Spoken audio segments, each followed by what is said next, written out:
of the core system. She's been here for a number of years and responsible for many implementations. Again, she'll be taking a element today looking at business assurance. So the agenda's fairly straightforward, really. Myself providing a bit of a welcome and hi, and then looking at a brief demo of version 5. Damon will then be looking at and discussing our approach to enhancing the idea of risk appetite within the risk system. Obviously, we have mechanisms for dealing with that at the moment, but we're aware that we needed to improve those and enhance them. So I've taken a bit of research to do that, and so Damien will be discussing that. Jackie will then take over, looking at the area of business assurance and how that is all incorporated and managed within the core system. Obviously, she's had some experience with a couple of our clients in providing this functionality, so she'll be talking about how that's undertaken. Then she'll pass back to Damien, who will give a bit of a background to our developments and what we're trying to achieve going forward over the next 6 months, next year. And then also this questions can be answered at the end.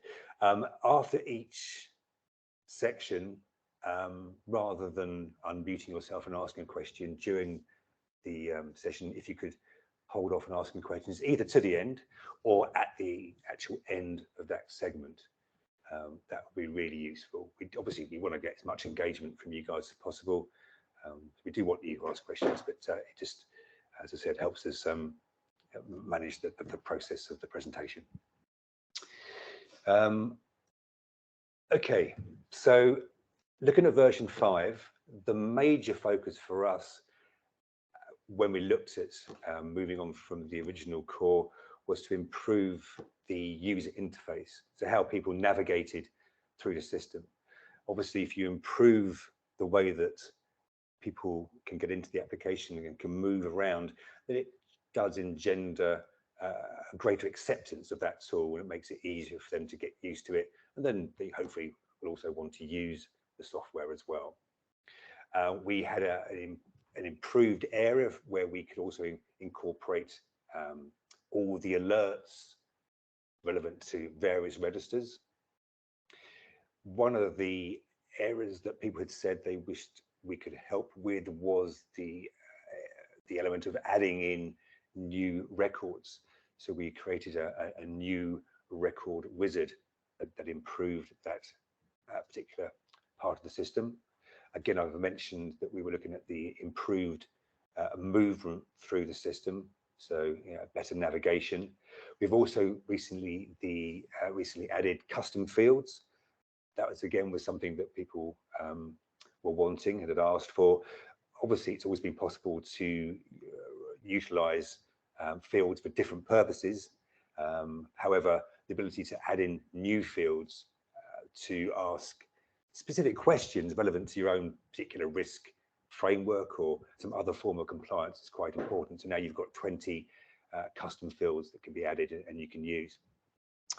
We've also added the ability to use an API, so you can extract data from the risk system and then take it into another enterprise reporting tool such as Power BI for kind of global enterprise reporting. So you've really got now 3 choices of reporting. You've got the in-system reports, you've got the crystal reports that you've always had, and now you've also got the API to extract that information into another system. So hopefully one of those 3 will provide for your organization's needs in terms of getting and using that data. I've got a couple of slides just to emphasize some of the changes between version 4 and version 5. A lot of you here will be still using version 4 and trying to make a decision whether you want to move to 5 or not. There are some, as I said, major differences between the 2 systems.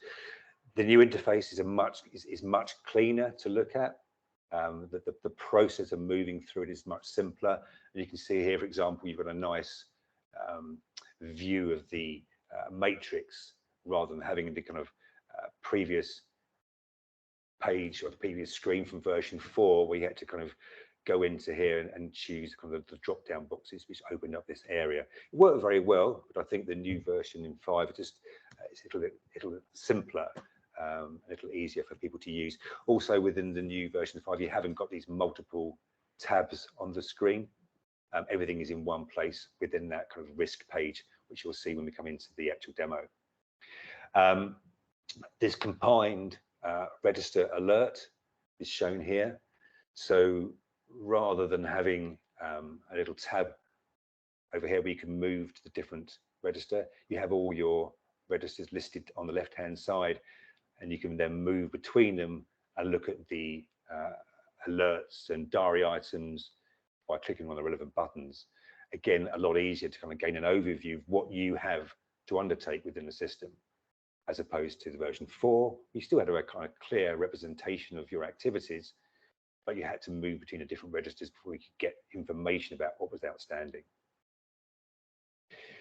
Again, we've taken away within the V5 the graphical dashboard. People tended to only use the heat map. So we've integrated the heat map in more areas within the system, both within the kind of alerts area and within the Explorer view. So here we have the organizational structure, and then straight away we can see an articulation of risk performance within our heat map, and then the grid view beneath.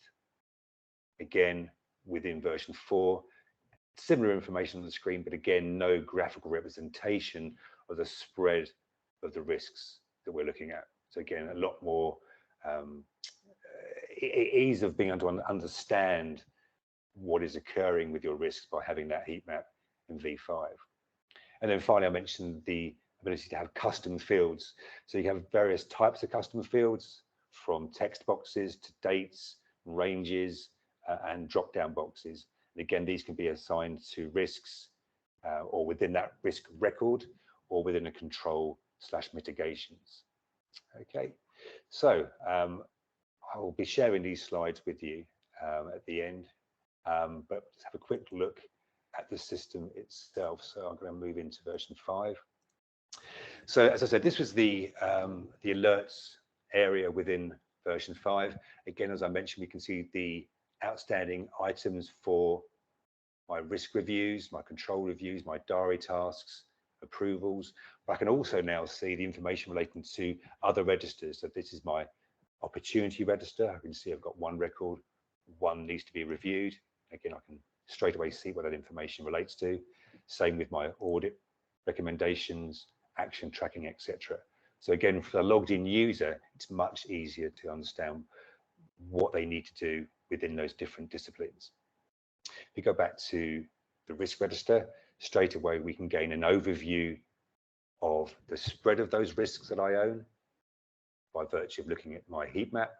And again, we can drill down at this point by clicking on individual cells, or we can choose to look at all red risks, for example, by clicking on the kind of the group of those up here. Okay, again, you still got the ability to look at things from an individual perspective, and if you have the relevant rights, you can look at it from the perspective of your department, your division, or again, if you're one of the administrators, the risk director, you can look at all records and gain an understanding of what's happening across the entire organization. Go back to my records. If we look at the risk reviews, again, one here. Again, as I said, we've no longer got the various tabs up here denoting controls, diary, etc. Everything is now on a single page, which makes it far easier to review that information. Okay, so just quickly scanning through this, we can have information about the last review shown here with the contextual summary information that was captured at that particular time. We can see other information about the ownership, status, how often is it going to be reviewed, the business unit, whether it links to our corporate objective or not, the description. In this particular example, because it follows the ISO 31000 approach, we also have the causes and the triggers and consequences. We've got one custom field on display here, which is a text box. As we know, we could have more. We've also got all the controls on the same page, which is a real boon to people. That's one of the criticisms of the previous version. You couldn't see all the information about the controls in the same place as the risk. Well, now we can. So if I go to the little magnifying glass, I can click on one of these, and then opens up the information about that control, the ownership, status, and further information. Okay. We can still see the action review information, so other tasks. And here we have the crosscut information, the ability to relate risks or records to other records, the associated risks component, and then the key risk indicator down here as well. So all the information being shown on the same screen. In terms of the review process, again, it's much simpler. We can now simply click on the current assessment. Here we have that probability and impact grid. We can still choose to use the drop downs. However, it's now we can actually go into a particular cell, which again is quite nice from an end user perspective. Things have improved, so I can click on there. Again, the system's still prompting me to capture some narrative relevant to why I've changed the assessment. And again, we need to click on the complete review button. And again, the system's going to prompt me to write some narrative pertaining to the actual review, as we've done here.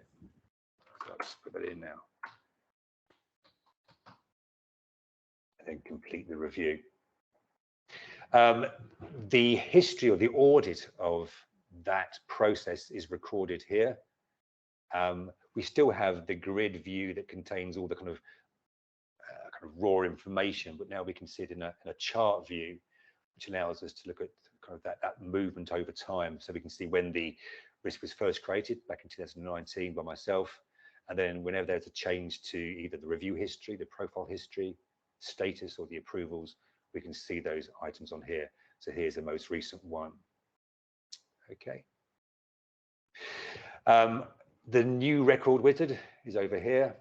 So again, I'm going to quickly click on there for risk. And again, rather than having the whole screen as you had with version 4 in front of you, you had to kind of ignore certain fields.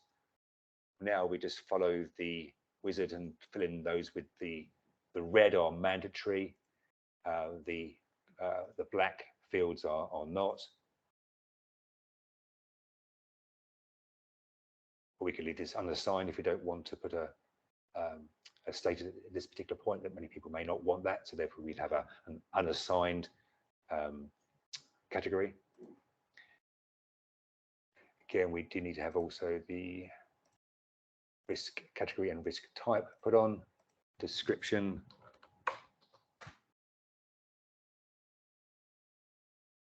Again, we can leave that. And again, if you don't choose to assess the risk at this point, that's fine. We can just go to next, and then submit.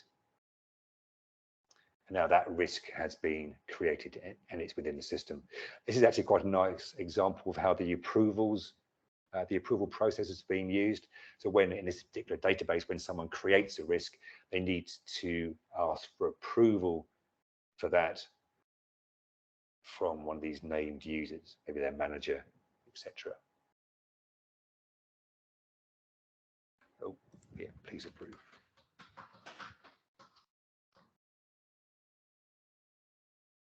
Okay. And then finally, we have the Explorer view, which is here. So this is our Risk Explorer. Again, we can still see our organizational hierarchy on the left-hand side. But now we've also got access to our heat map. So as we move between the different folder structures, we can then see the performance of those as well. Okay, so if we go to our enrollment scene, that's the spread of risks within that particular department, Derbyshire. And each of those then has the relevant grid view down here showing those particular risks. We have also improved the filter or selection criteria. You've always had this ability to filter data, but it was restricted just to the reports. Now you can use this as your find and search and filter function within the Explorer view. So you can go to the editing function and choose whatever fields you want and a particular operator. And you can then save those away. So there's a whole range that we've saved up here. This one I did earlier. This is a combination of two filters. So we're looking at to filter the information based upon when the risk is equal to, or the profile is rated to high, and also where the description of the risk includes the word failure. And again, we can see we've got one example of that. So this is, again, quite a powerful way of refining the data that is produced. And again, either choosing to share that with your colleagues or to make it just a filter that you use. We've still got the reports area. So when we migrate from version 4 to version 5, we'll bring across your existing Crystal reports. And these work in exactly the same way as before. You click on the report, choose the output. Again, you can use that filter tool that we've just seen previously. And then we will run it as normal. So I'm going to hand across now to Damien, who's going to talk about risk appetite sensibly. I'll try, Phil. Thank you. We see the risk appetite as being, I guess, a series of statements outlining the level of risk that the organisation is willing to accept to achieve its goals. Now, to set this up, have a look at the administration side. It's quite straightforward, really. So we've got an appetite category. So these are areas that the appetite statements will fall against, be it finance, reputation, operations, security. And then the next side is we define our different levels of appetite. So the levels are linked kind of directly to the risk profiles. So if I say I'm very open, I have a risk appetite statement saying that we're very open to taking on risk to achieve a strategic goal, then that's linked to our critical high profile. So we're willing to accept high critical risks in order to achieve that goal. Whereas an unacceptable means we've got a very low appetite to of accepting risk, so that's against our low profile. Then we have our individual appetite statement. So each statement, we have our appetite level that it's against and the category. So if we look at the finance one as an example, so for finance risk, we've adopted an unacceptable stance. Effectively, we don't want to take on very much risk at all when it comes to dealing with finance. So if we go to a risk record,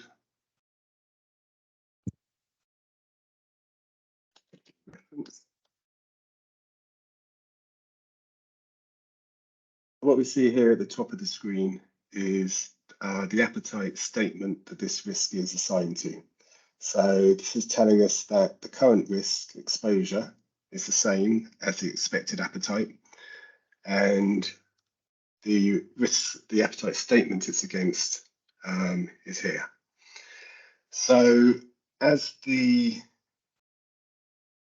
assessment of that risk changes, so if this moved to a higher probability of occurring, so we've raised the profile of the risk.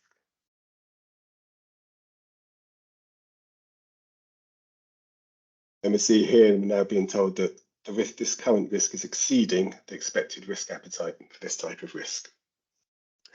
So we can then pull this information through when we review risks across the organisation.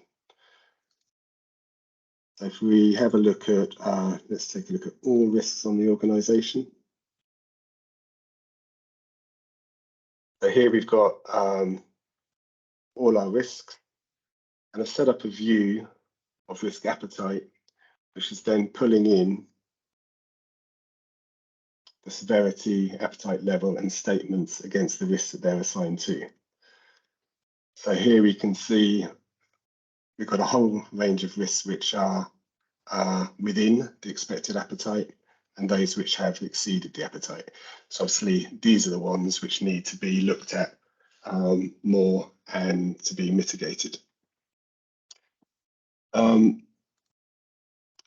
We can also use the filters. So set up a filter called risk appetite adverse.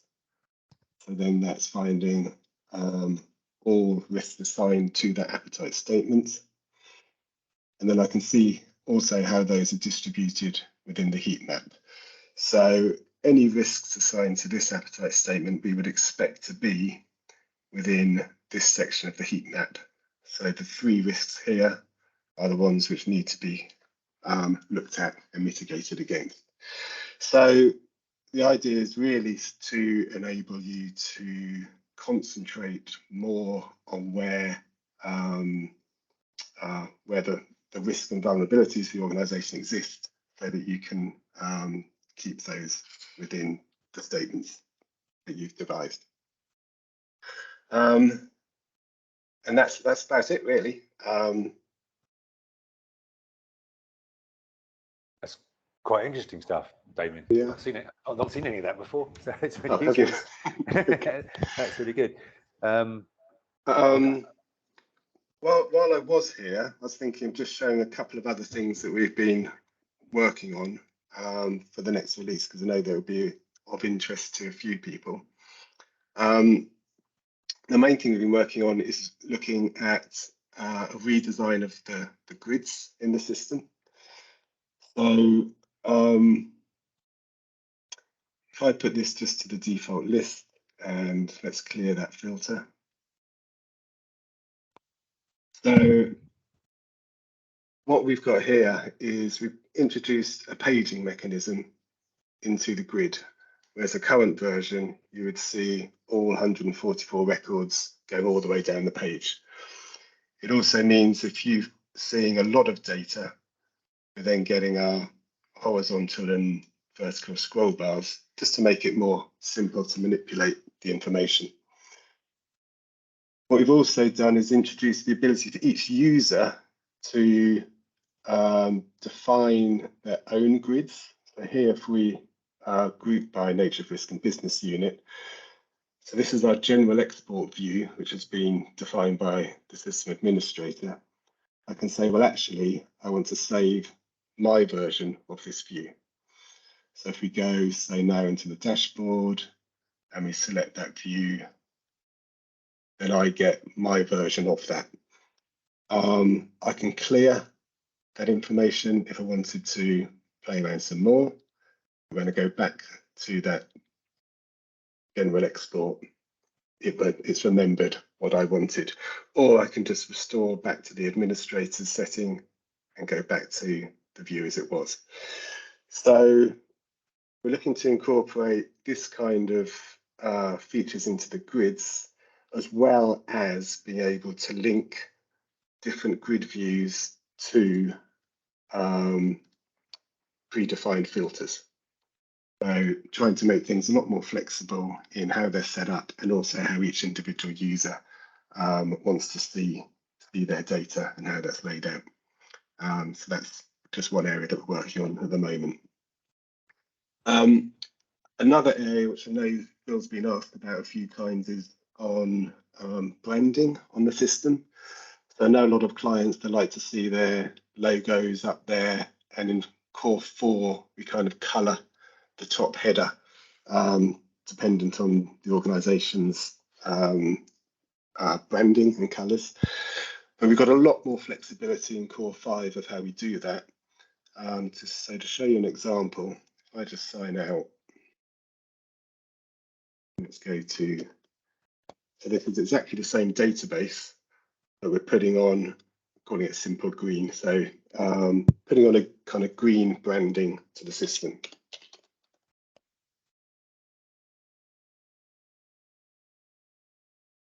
And it's really just to demonstrate the areas of control that we have over the colours. So headers, logos, text,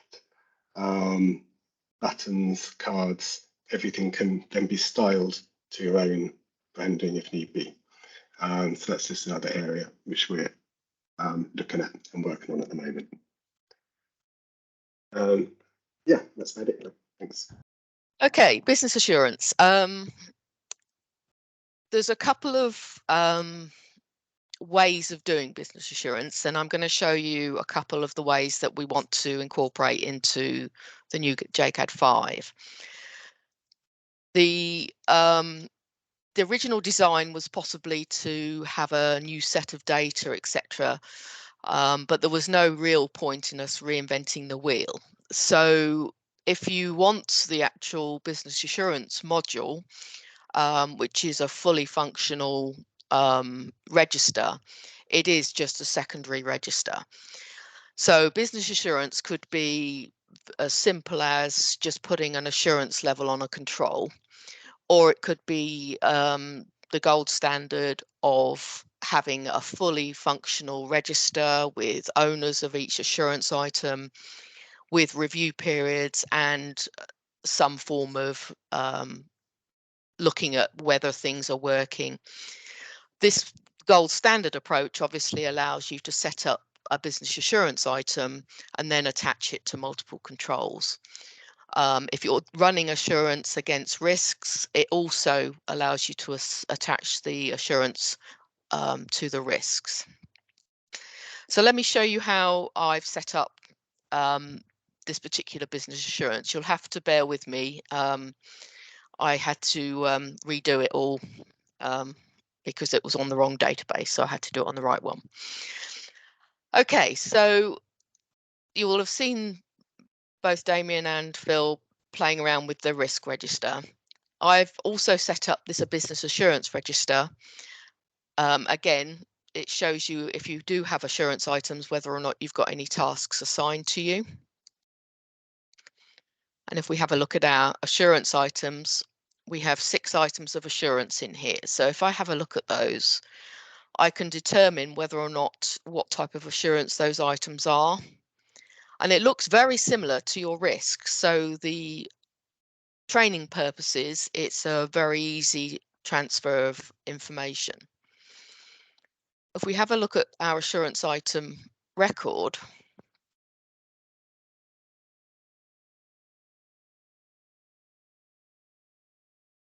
again, very similar functionality set up with the details of that particular assurance item, then with whatever line of assurance you want to have on that line. So first, second, third line, the type of assurance item that you want. So, you know, what is the assurance on this item? So for example, is it a third line assurance, external audit? And you can also put the area in as well if you wanted to determine what type of area this is, and save that. There's a review process on this, so depending on when you want to review it, you could determine that it's going to be today. So it could be on a yearly basis, and this particular review would go out on your review notifications, alongside if it was on the same timing as the risks as well. So this allows you to have, for example, a British Standard as an assurance item set up, and somebody is in charge of your compliance and assurance department are set up to actually monitor this. You can then attach those particular assurance items to obviously various different controls. So as you can see down here, I've got these items linked to 3 controls in the risk system. These 3 controls are obviously using this particular assurance as their way of monitoring the mitigations and how they work. So these arrows do take you through to the controls themselves, so you can see what those individual controls are doing and whether or not there needs to be a review process on those, etc. So they're all like hot between each other, and allows you to actually do the monitoring from both sides of the fence. So the control person in charge of the controls can see the assurance items that are available, and also the assurance person can see exactly which controls this particular item affects. So that's the gold standard approach, which is, you know, going to be part and parcel of the system. If you want the business assurance module, you just ask Phil for it, and we'll get that set up for you. The second part of the this particular demo here is sort of because some of the things I've done with particularly people like Richard and another couple of other customers, we've shoehorned assurance into parts of the system that, you know, may not be exactly perfect. But what we've done now is, because we have the custom fields, and I'm in the risk register, if I go to finance number 1, okay, this is the risk as it's assigned. There's a summary to that risk and assignments, etc. There's a few bits of further information. If we now go into the control, I've actually utilized the custom fields to put the business assurance in. So same sort of process, except that this is just one register. I'm attaching a particular line of assurance, and I'm also attaching a type. So we can obviously then report on that, and we could even start putting in levels, because the custom fields you can put in like checkboxes and things like that. You can actually say whether it's the assurance is effective. So at the current we've got here ineffective, effective. We could move that out to a custom field. We could add additional custom fields in there to actually attribute the assurance level of that particular control.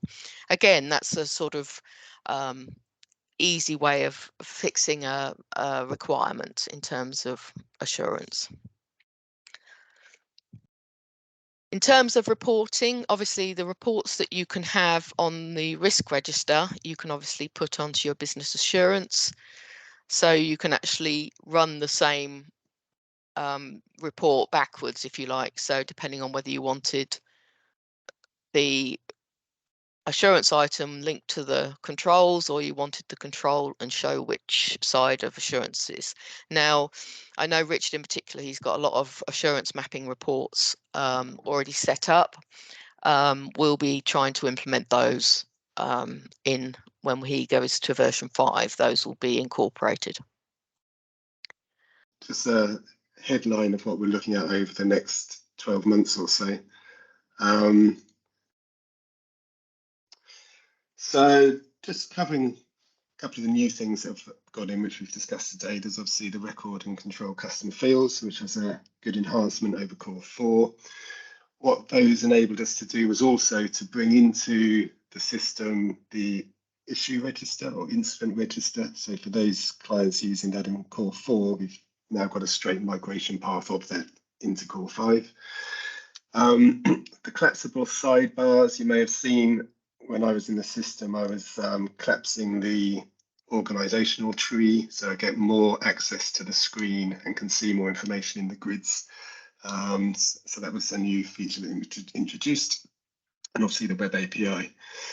So what we're looking for our January release is incorporating the risk appetite work that we showed you, the business assurance that Jackie's been talking about. So not only in how Jackie showed setting up registers and linking the business assurance items across, we're looking to slightly improve the user interface to make it more intuitive to the user that they are looking at business assurance information. There will always be continued improvements to the UI. We showed some of the work we're looking at grids, so we'll be introducing some, if not all of that. There's been some work on the key risk indicators. again, to make that a little bit more intuitive for the user. And I think, as I said, we're looking at the web API for diaries, actions and reviews. So then you can look at bring that kind of information into interactive management dashboards. Beyond that, in the middle of the year, looking at some new features, such as the ability to move controls around between risks. We often get asked where risks may consolidate into one. So rather than having to set information back up again, can information actually be moved or copied around? The ability to create user roles and permissions that can be copied for when you're creating new users, to make that whole process simpler as well. Bringing in a RAG rating at a control level to give you more of a visual impact on the effectiveness of controls. And then again, improving functionality on the API, perhaps the user activity, logins, log-offs, things like that. And then additional features, which kind of on the roadmap, is risk velocity. I think risk velocity is really feedback from the client base to see whether their risk management processes are that far advanced to bring that kind of information in. But we've already got some ideas on our approach to that.